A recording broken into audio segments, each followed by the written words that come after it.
இப்படி வாழைப்பூ வந்து ரொம்ப ஈஸியாக உள்ளே இருக்கிற அந்த தண்டை எடுத்துடலாம்.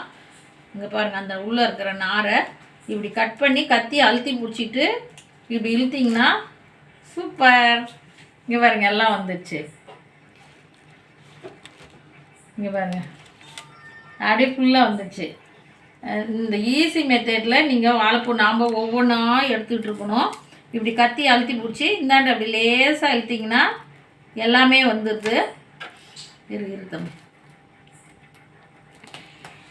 பாருங்க, ஃபுல்லாக வந்துடுச்சு.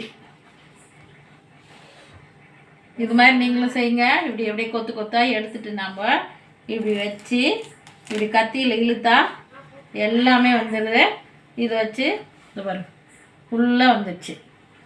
சூப்பர் மெத்தேடில் நீங்களும் இதே மாதிரி செய்யுங்க. வாழைப்பூ வாங்கினா ரொம்ப ஈஸியான மெத்தேடு. நல்லா கத்தியில் அழுத்தி பிடிக்கணும்.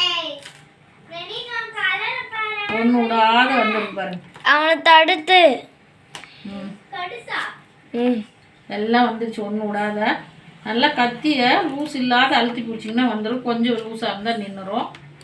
சூப்பராக இது மாதிரி செய்யுங்க, நல்லாயிருக்கு. இது ஒரு ஒன்று மட்டும் கத்தி அழுத்தி நல்லா இப்படி இப்படி பிடிச்சிங்கன்னா கத்தி அழுத்தி பிடிக்கணும். பாருங்க, எல்லாமே வந்துடுச்சு. சூப்பராக நம்ம ஒவ்வொன்றா எடுக்கிறது ஒரே செகண்டில் வாழைப்பூ நறுக்கிட்டு போயிடலாம். இது வந்து இப்படியே சும்மா சீக்கிரமாக இப்படி பொடி பொடியாக கண்ணுக்கு தெரியாத நறுக்கி கட் பண்ணி போட்டுக்கலாம்.